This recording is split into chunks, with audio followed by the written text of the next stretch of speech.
So last week, there were two things that happened in the radiology scene that I don't think many people realized are connected, because I think it's quite a defining moment. So this is the first one here. This was a CEO from a large hospital network in the United States that said that they could replace a great deal of radiologists with AI at this moment if we are ready to do the regulatory change. So this is Dr. Katz. He said this in March 25 in some business panel where he was speaking. Now, that post, you might have seen that one. It went on Twitter, LinkedIn. A lot of people were commenting. A lot of radiologists were, kind of like offended by this post. And then they bring up studies that show, like this one here, that show that AI is, harmful, it's not safe, etc., etc. But I want to make the point, it's not really about the current state or whether the science is holding up or not. I think it's about the mindset of the decision makers. And I think that was the big surprise for me. I was always in the corner where AI eventually will take many radiologists' jobs. I think I had this vision, 5 years ago already, where I made my first AI video, how radiology will be in the year 2030. And I might not be that far off. If you haven't seen the video, I think it's an interesting video. If you want to watch it, we'll link it somewhere here. But the thing that is interesting about this headline is how a CEO of one of the largest hospital networks thinks. Like, he is prepared to do that step, taking AI, implementing it, if the regulatory landscape allows him to do that. Currently, they are not FDA regulated to kind of like autonomously report scans, etc. And also the technique might not be there yet, but we come to that later in this video. But I think it's very interesting that the CEO is openly talking about this. So the barrier to actually do it, should the technique or the technology keep up, is not that high anymore. So there will be a scenario in the future where the technology will get better and better. The radiology foundation models will be able to actually kind of like analyze these images in a fairly good, level, on a fairly good level, comparable with certainly general radiologists. And at that point, also create their preliminary reports, etc. And then you just need a radiologist to sign this off. Now, this sounds a little bit like science fiction, but I'll show you later where we are in this department. And then you have these beautifully crafted AI reports, which will be equally good as a radiologist. And then the radiologist just signs it off because it's not regulated. And the CEO would be ready to implement this because he can save a lot of money by having fewer radiologists. So the only thing that stands in between the hospital actually replacing radiologists with AI and the radiologist is actually just the legal landscape. And if a CEO of such a large network is openly discussing this, that they could do this, and in a blink of an eye, he would probably do it if the regulatory limitations are lifted, then I think it's not a good sign, guys. Like, the private equity companies, the radiology business in itself, not the radiologists that are employed, but the actual owners, they can make a lot more money if this regulatory barrier falls. And if the CEOs are talking openly about this, then others will have the same exact thoughts. He will not be the only one.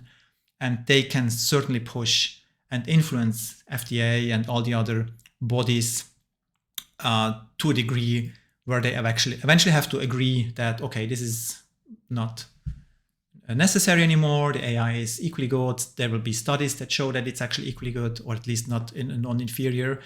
And then we will reach a point where once this happens, it goes like this, and many radiologists will kind of like have problems finding jobs or changing jobs because nobody needs them anymore, at least in certain areas. But we'll see that in a second. So I thought this is a very interesting fact that this headline came out, and of course it made big waves. People were discussing this and dismissing it and saying he has no idea, and people were saying, me included, that we should use AI to reduce the administrators, because that's another use case, but they will not replace themselves, at least not for the foreseeable future. But yeah, decision makers coming up with this idea that AI could replace radiologists if the regulatory challenges are managed. So the limitations is not a technical one, it's actually a regulatory one, once the technology keeps up. So I thought this was the first post. Now, then the second post is here by Dr. Amin Korji, great radiologist. He's very active in the AI field. And if you want to know more about AI in radiology, definitely check out his social media posts, especially on LinkedIn. So he is posting this here. This is a company, Sumbit AI, and they have achieved a regulatory approval for their vision language model analyzing chest x-rays. And this model directly delivers a draft report as well. So I think this is quite interesting. So they have a model that, we can, I can open this here. I'm not sure if I can make this bigger. But you see a chest x-ray, and then the report is a structured report here that the AI writes independently.